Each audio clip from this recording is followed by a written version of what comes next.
সম্মানিত ভাইয়েরা, সোশ্যাল মিডিয়ায় দেখলাম রফিকুল ইসলাম মাদানি তিনি মাসনা বিয়ে করবেন। এই জন্য আমাদের দৌলতপুরের ১ নম্বর ভণ্ড মুফতি মামুনুর রশিদ কাসেমীর শরণাপন্ন হয়েছেন এবং তার দরবারে গেছে। মুফতি মামুনুর রশিদ কাসেমী সেই ভণ্ড যিনি দীর্ঘদিন ধরে একাধিক বিয়ের নামে ব্যবসা করে চলতেছেন। মাসনা দ্বিতীয় বিয়ে খারাপ কিছু না, সামর্থ্য থাকলে যে কেউ করতে পারে, ইসলাম সেটার অনুমোদন দিয়েছে। কিন্তু মামুনুর রশিদ নামের এই ভণ্ড মাসনা বিয়ের নামে ব্যবসা করছে। রেডিমেড বিয়ে এক মেয়েকে প্রথমে একজনের সাথে, আবার কিছুদিন পরে তালাক করে অন্য কারোর সাথে। এটাকে সুন্নাহ? এটাকে ইসলাম অনুমোদন দেয়? যেখানে বিনা কারণে তালাকের চিন্তা করাও গুনাহ, সেখানে সে তালাককে পান চিবানোর মতন মনে করছে। মানে পান চিবানোর মতন যখন ইচ্ছা ফেলে দিচ্ছে, যখন ইচ্ছা গিলে নিচ্ছে। এমনকি তার উপরে 1 বছরের জন্য কন্ট্রাক্ট করে বিয়ে করানোর অভিযোগ রয়েছে। এরপরেও এগুলো যদি সুন্নাহ হয়, তাহলে জিনা কোনটা? এটাই আমি জনগণের কাছে প্রশ্ন করতে চাই, এবং এই রফিকুল ইসলাম মাদানির কাছেও। আমার ভাইরা, জাস্ট একটা সুন্নাহকে নিয়ে এরা মূলত একটা তামাশায় লিপ্ত হয়েছে। এই তামাশা যা করছে, মানে এমন এমন আজগবি কথা বলে, যেগুলো মানে শুনলে ইসলাম বিদ্বেষী যারা আছে তারা তো মজা নিচ্ছেই। এখন সময় এসেছে যারা সচেতন আলেম আছেন, যারা রসুল সাল্লাল্লাহু সুন্নাহকে প্রকৃতভাবে ভালোবাসেন, তারা এদের বিরুদ্ধে সোচ্চার হওয়া এখনই আবশ্যক। কারণ তারা আল্লাহ রসুলের সুন্নাহটাকে একটা মস্কারির পর্যায়ে নিয়ে গেছে। আর সেই মস্কারিতে আবার এই আমাদের রফিকুল ইসলাম মাদানি ইনিও ঢুকে গেলেন। আজব কারবার।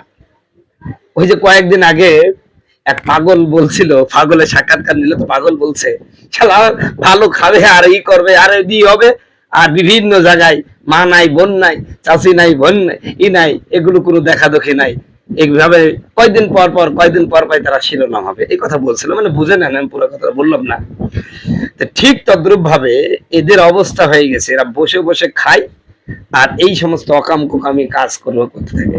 রাসূল সাল্লাল্লাহু আলাইহি ওয়াসাল্লামের এই সুন্নাহটাকে আজকে তামাশার বস্তু বানিয়েছে। আল্লাহ কোরআনে বলেছেন মাসনা সুলাসা রুবা, যে তোমরা 2টা 3টা 4টা বিয়ে করো, তবে একটা যদি তোমরা ই করতে না পারো, পরস্পরের মধ্যে ন্যায়সঙ্গত অর্থাৎ আদল যদি কায়েম করতে না পারো, তাহলে একটা নিয়ে ঝুঁকে থাকো। প্রিয় বন্ধুগণ, আমার ভাইয়েরা, আমার এদের যে বিয়ে, এগুলো আমি যতটুকু জাস্টিফাই করলাম যে পরস্পরের মধ্যে সমতা রক্ষা করা মূল না, ওদের বিয়েটাই মূল।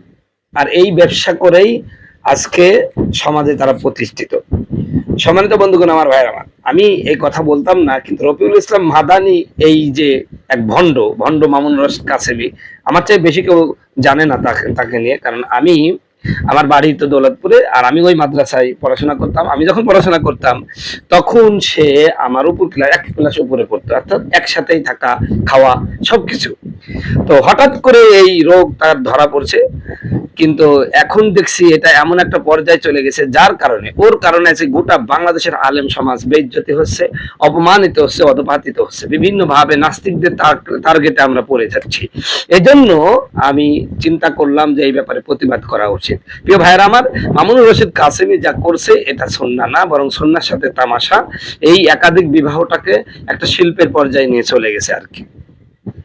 আল্লাহ পাক আমাদের এই সমস্ত ফিতনা ফাসাদ থেকে হেফাজত করুন। নিঃসন্দেহে দ্বিতীয় বিয়ে যে সমস্ত মেয়েরা বিধবা, অসহায়, স্বামীহারা, তাদেরকে হলো বিয়ে করতে হবে। কিন্তু বিষয়টা হচ্ছে, আমাদের মধ্যে যারা বিয়ে করছে তারা কয়জন পরস্পরের মধ্যে আদল কায়েম করতে পারছে। আদল কায়েম না করতে পারলে ওই বিবাহটা জায়েজই হয় না, হারাম হয়ে যায়।